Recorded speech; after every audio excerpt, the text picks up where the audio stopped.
Assalamualaikum warahmatullahi wabarakatuh. Saya Nurhati Sembiring dari Departemen Teknik Industri Universitas Sumatera Utara. Bertemu kembali dalam materi pembelajaran yang berkaitan dengan mata kuliah analisis biaya. Pada kesempatan ini akan dibahas perbedaan antara job order costing dengan proses costing. Di sini juga akan dibahas pendekatan untuk mengevaluasi dan mengimplementasikan costing system. Nah, mari sama-sama kita saksikan video pembelajaran berikut ini. Terima kasih atas perhatian semuanya.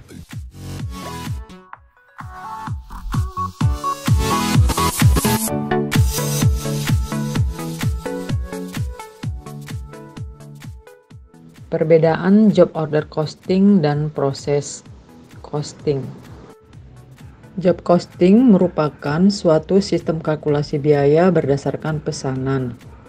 Biaya yang dikumpulkan akan dibebankan ke unit produksi. Apakah perbedaan antara perhitungan biaya pesanan atau job order costing dan perhitungan biaya proses atau proses costing berdasarkan konsep, cara menghitung, cakupan biaya, perhitungan biaya, dan proses produksi? Untuk menjawab pertanyaan ini, mari kita dengarkan bersama-sama penjelasan berikut ini.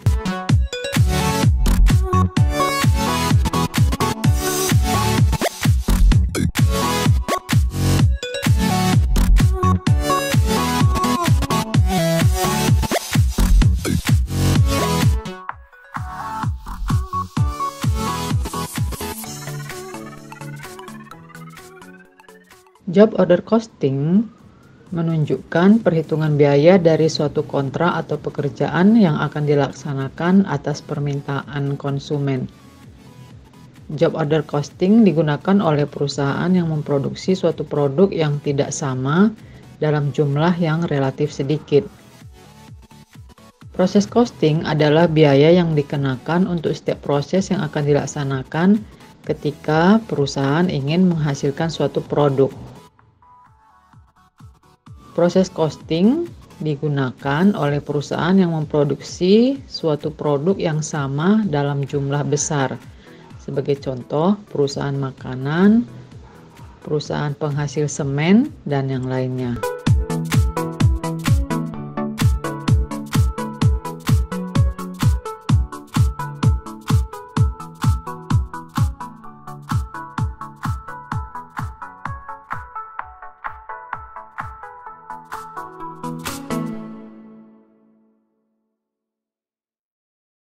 Job order costing menghitung seluruh biaya yang dikeluarkan pada saat produksi.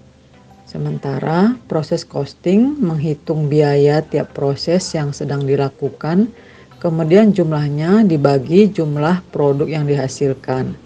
Ini ditujukan agar dapat diketahui biaya tiap unit.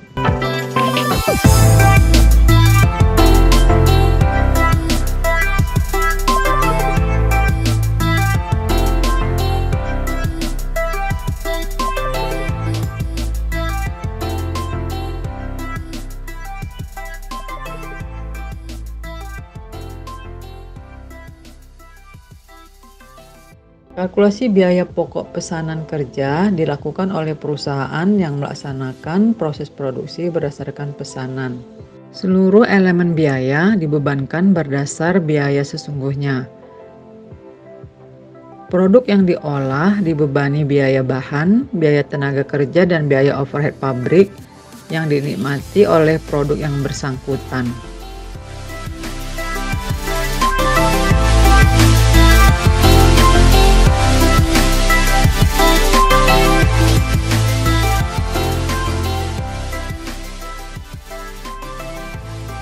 Elemen biaya tertentu, yaitu biaya overhead pabrik, dibebankan berdasar tarif atau biaya yang ditentukan di depan. Prasyarat penerapan akuntansi biaya menurut proses, yaitu mempergunakan sistem perfektual untuk perkiraan persediaan barang mentah, barang di dalam proses, dan barang jadi. Selanjutnya, seluruh pengeluaran ini bergerak melalui perkiraan di dalam proses. Kemudian dipindahkan ke perkiraan harga pokok penjualan.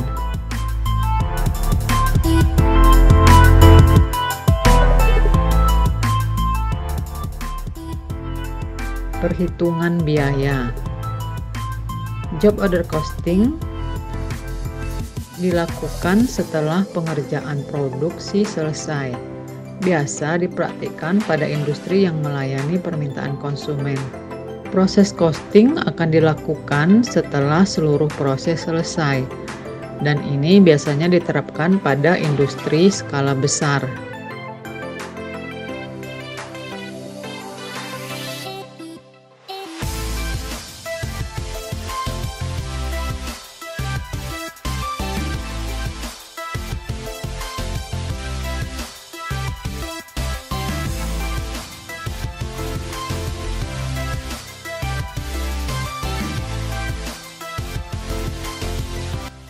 Pada job costing, bila terdapat kesalahan, maka tidak dihitung untuk perhitungan biayanya. Tetapi pada proses costing, ketika terjadi kehilangan, maka akan dihitung, dan nilai ini akan ditulis sebagai bagian dari kerugian produksi. Keunggulan dari job costing adalah dapat membantu untuk menghitung biaya per unitnya, dan dapat mengetahui rincian informasi yang lebih akurat dibandingkan dengan metode lainnya. Manajemen juga akan terbantu untuk memperoleh informasi lebih detail terkait statistik produksi dari tiap departemen di dalam perusahaan, sehingga dapat dilakukan atau diterapkan pada perusahaan yang biasa membuat produk yang berkelanjutan.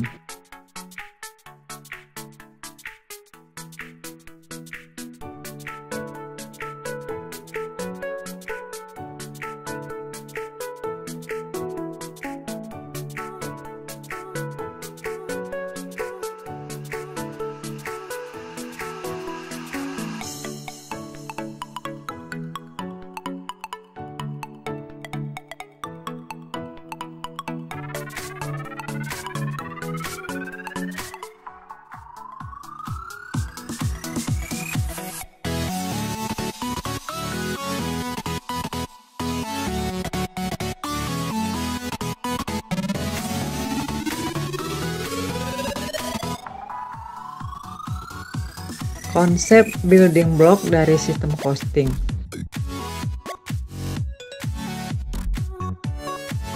Objek biaya atau cost object. Segala sesuatu yang memerlukan pengukuran biaya.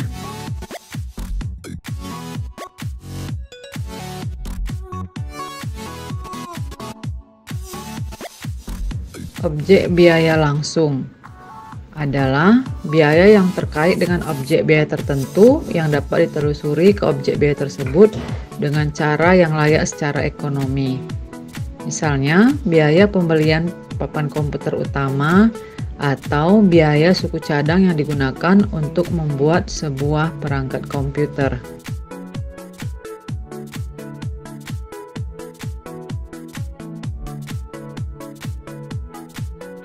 Objek biaya tidak langsung. Ini merupakan biaya yang terkait dengan objek biaya tertentu yang tidak dapat ditelusuri ke objek biaya tersebut dengan cara yang layak secara ekonomi.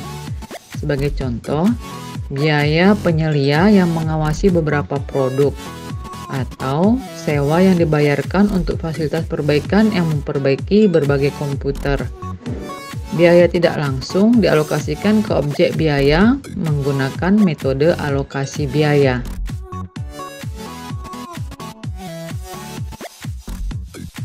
Perlu diingat bahwa pembebanan biaya adalah istilah umum untuk pembebanan biaya baik langsung maupun tidak langsung ke objek biaya. Penelusuran biaya adalah istilah khusus untuk membebankan biaya langsung, dan alokasi biaya mengacu pada penetapan biaya tidak langsung. Hubungan antara ketiga konsep ini direpresentasikan secara grafis seperti gambar berikut.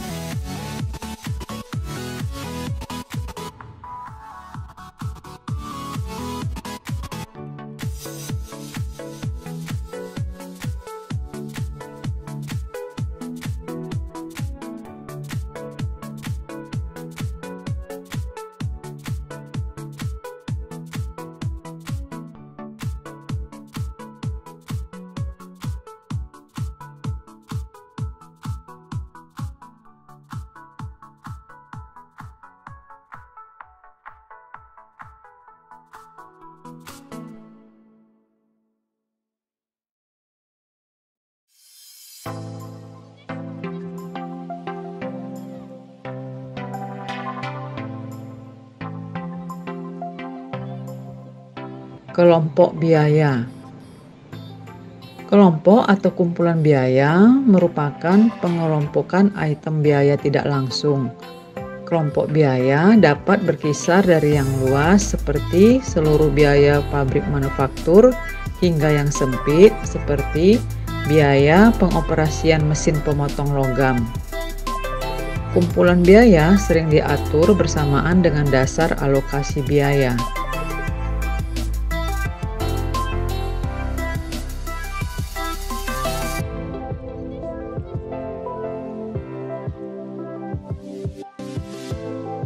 Dasar alokasi biaya. Basis alokasi biaya adalah cara sistematis untuk menghubungkan biaya tidak langsung atau kelompok biaya tidak langsung ke objek biaya. Dasar alokasi biaya yang ideal adalah pemicu biaya dari biaya tidak langsung karena ada hubungan sebab akibat antara dasar alokasi biaya dan biaya tidak langsung.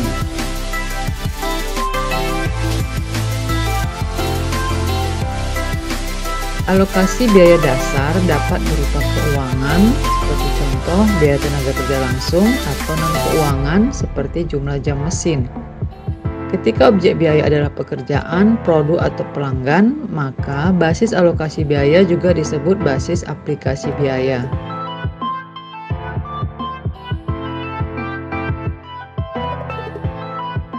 Konsep yang diwakili oleh 5 istilah tersebut merupakan blok bangunan yang akan digunakan untuk merancang sistem penetapan biaya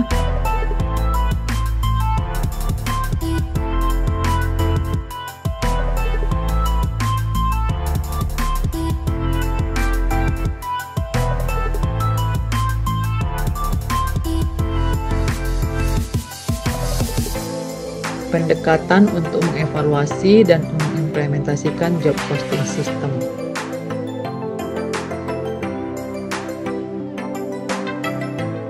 Pada job costing dikenal evaluation dan implementation. Evaluasi dan implementasi dilakukan untuk menentukan cost of jobs pada waktu yang tepat.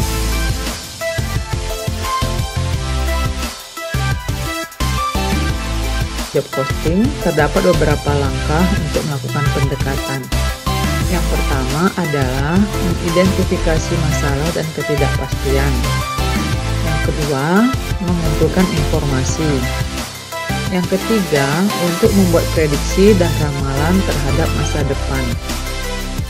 Yang keempat, membuat keputusan, dan yang terakhir adalah mengimplementasikan keputusan, mengevaluasi performa, dan melakukan pembelajaran.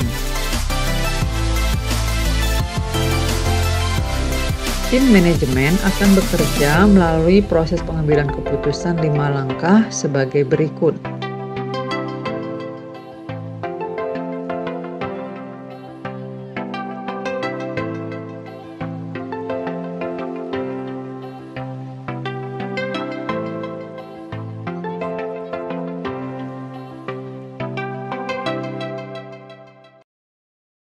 Yang pertama, mengidentifikasi masalah dan ketidakpastian. Keputusan apakah dan berapa banyak tawaran untuk pekerjaan tergantung pada bagaimana manajemen menyelesaikan 2 ketidakpastian kritis, yakni berapa biaya untuk menyelesaikan pekerjaan dan berapa harga pesaing yang mungkin akan melakukan penawaran.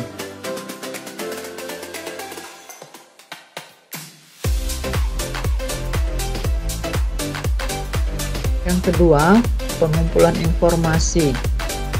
Manajer terlebih dahulu mengevaluasi apakah melakukan pekerjaan konsisten dengan strategi perusahaan. Apakah mereka ingin melakukan lebih dari pekerjaan ini? Apakah segmen pasarnya menarik? Akankah dapat mengembangkan keunggulan kompetitif atas pesaing dan mampu memuaskan pelanggan?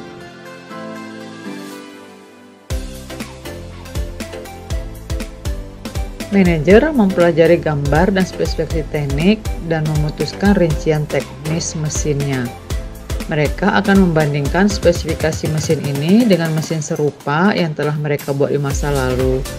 Lalu, terdapat identifikasi pesaing, siapa yang mungkin menawar pekerjaan tersebut, dan mengumpulkan informasi tentang kemungkinan penawaran yang akan dilakukan.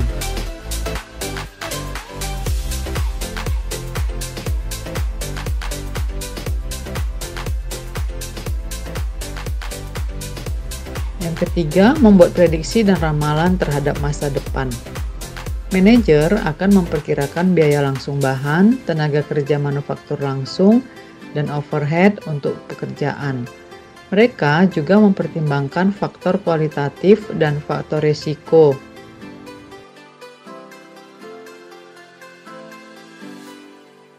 Seperti contoh, apakah seorang engineer dan karyawan yang mengerjakan pekerjaan tersebut memiliki keterampilan dan kompetensi teknis yang diperlukan. Lalu, apakah mereka menganggap pengalaman itu berharga dan menantang?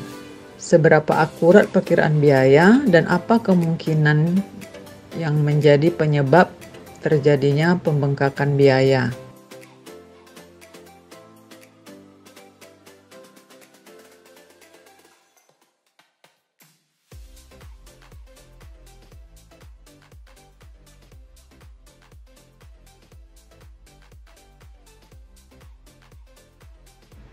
Membuat keputusan dari berbagai alternatif. Untuk mengambil keputusan, diperlukan kemampuan memperoleh informasi. Kemampuan ini dibutuhkan agar diperoleh alternatif-alternatif dari keputusan yang akan dipilih. Setelah itu, dari alternatif tersebut, maka akan dibuatkan sebuah keputusan.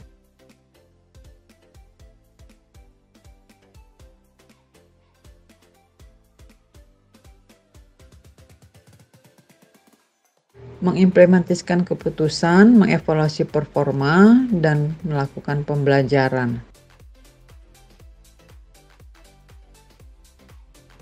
Tahap akhir, keputusan yang sudah final maka akan diimplementasikan.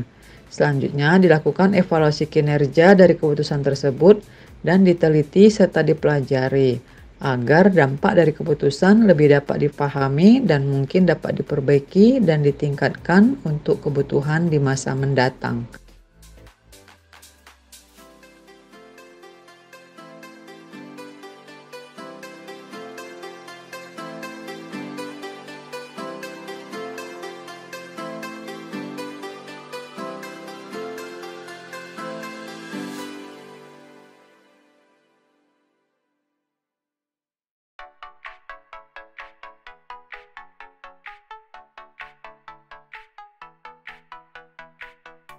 Proses costing merupakan sistem kalkulasi biaya yang digunakan oleh perusahaan yang memproduksi produk yang sama secara terus-menerus. Metode akuntansi yang menelusuri dan mengakumulasi biaya langsung dan mengalokasikan biaya tidak langsung dari proses manufaktur. Biaya dikeluarkan untuk produk biasanya dalam batch besar. Biaya tersebut harus dialokasikan untuk unit masing-masing produk.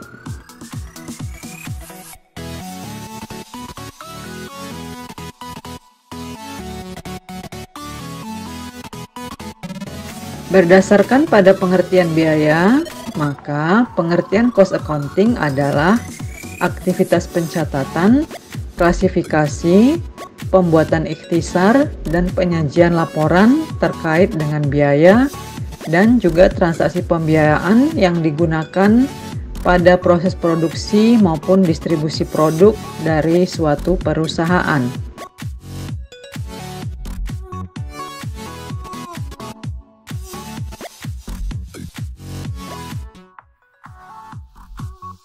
Berikut ini adalah beberapa fungsi cost accounting. Yang pertama, untuk menghitung biaya pokok produk. Fungsi cost accounting yang pertama adalah untuk menghitung berbagai biaya pokok produksi. Tujuannya untuk mengetahui berapa biaya yang sudah dikeluarkan sehingga dapat dikalkulasi untuk menentukan harga pokok dari sebuah produk ataupun jasa.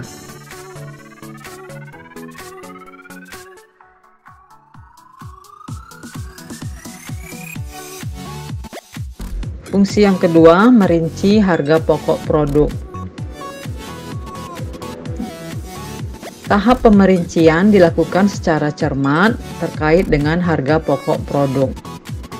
Fungsi yang ketiga, sebagai informasi dasar terkait perencanaan biaya dan beban.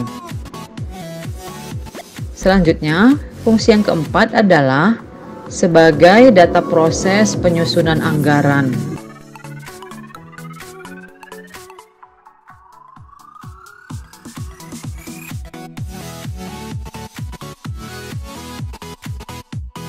Cost accounting juga dibuat untuk dijadikan dasar data yang digunakan pada proses penyusunan anggaran.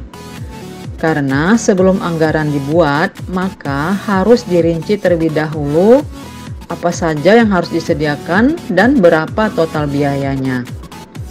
Tanpa adanya pencatatan biaya yang benar dan terperinci, tentu anggaran yang baik tidak akan dapat dibuat.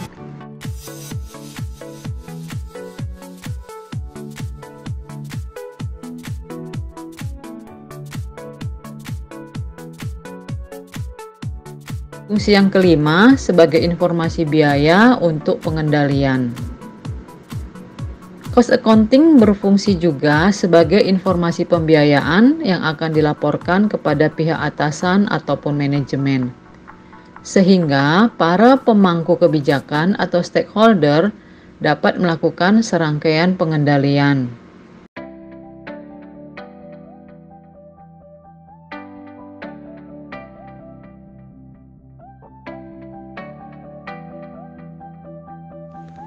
Para pembelajar, berikut akan kita bahas mengenai cara penerapan job costing.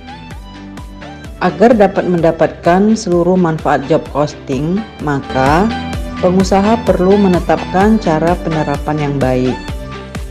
Dalam hal ini, pengusaha dapat menerapkan hitungan produk atau jasa manakah yang sesuai dengan biaya produksi yang digunakan.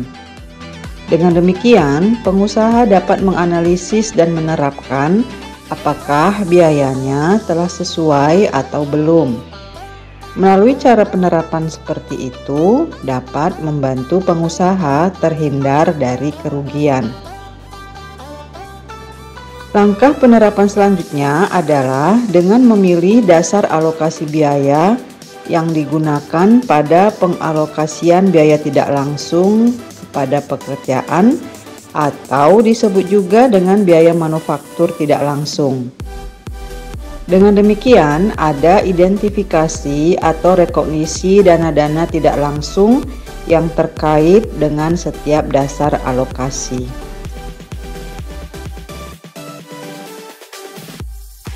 Penerapan lanjutan juga dapat dihitung dengan hitung tarif per unit dari setiap dasar distribusi dari setiap dana yang ada. Dana ini digunakan untuk membagi biaya tersebut ke biaya lain yang tidak langsung terkait dengan pekerjaan. Terakhir, tentu dengan mengenali atau mengidentifikasi biaya langsung yang dibutuhkan pada biaya produksinya. Para pembelajar, manfaat dari penggunaan job costing bagi perusahaan adalah pemisahan biaya secara jelas tentu saja memberikan banyak manfaat pada perusahaan. Bagaimana perhitungannya akan dipisah dan menyebabkan tidak akan tercampurnya biaya antara satu dengan lainnya. Sehingga penelusuran biaya juga akan mudah untuk dilakukan. Selain itu, manfaat lain dari job costing ini diantaranya adalah yang pertama, menentukan harga jual. Perusahaan dapat menentukan harga jual berapa yang sesuai, karena dari awal biaya produksinya sudah dapat diketahui dengan jelas. Biaya produksi dapat digunakan sebagai acuan penentuan harga jual. Keuntungan yang didapatkan dapat disesuaikan melalui biaya produksi tersebut. Selain itu, juga dapat menghindari persaingan dengan mematok harga yang sesuai dengan harga pasaran. Sebagai bahan pertimbangan menerima dan menolak pesanan. Dengan biaya ini akan diketahui berapa besar biaya produksi yang dihasilkan dari besarnya biaya pesanan. Dengan demikian, perusahaan akan mengetahui berapa biaya produksi yang dibutuhkan, sehingga apakah modal yang tersedia telah mencukupi. Apabila modal dirasa terlalu jauh dan tidak bisa mengcover pesanan yang dibutuhkan, maka pengusaha dapat menentukan apakah ingin menerima dan menolak pesanan tersebut. Namun hal ini tentu saja harus berdasarkan pertimbangan yang matang. Memantau penerapan biaya produksi. Para pembelajar, pengusaha juga dapat memantau biaya produksi melalui tracking yang jelas berdasarkan pesanan yang ingin dibuat. Dan bila dianggap perlu, maka ada biaya produksi yang tidak sesuai dengan perhitungan, dan hal ini dapat langsung dicari di mana kesalahannya. Penerapan biaya produksi yang baik juga akan membantu pengusaha dalam perhitungan hal yang lain, seperti misalnya keefektifan waktu kerja. Pemisahan keuntungan yang jelas. Ketika hasil penjualan telah didapatkan, maka pengusaha dapat langsung mengelompokkannya menjadi laba. Namun sebelum itu, sangat baik untuk dilakukan pemisahan terlebih dahulu dengan cara mengurangi keuntungan yang diperoleh dengan biaya produksi yang sebelumnya telah dibuat. Dengan demikian, pemisahan keuntungan menjadi lebih jelas dan dapat menjadi tolak ukur apakah pesanan yang didapat sudah memberikan keuntungan ataukah belum.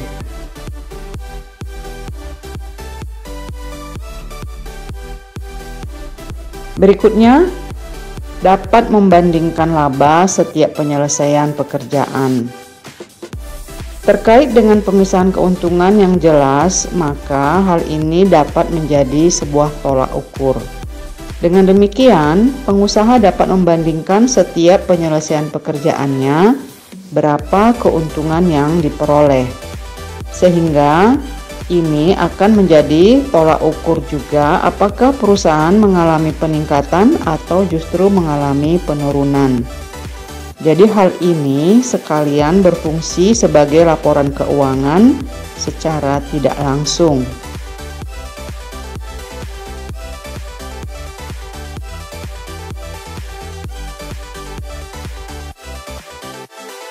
Demikianlah beberapa hal yang telah kita sama-sama bahas dalam video ini. Semoga manfaat-manfaatnya akan terasa bagi kita semua. Dan yang paling penting, pemahaman akan lebih lengkap ketika dibantu dengan menelaah referensi-referensi yang lainnya. Terima kasih atas perhatiannya. Semoga bertemu kembali pada video-video berikutnya. Assalamualaikum warahmatullahi wabarakatuh.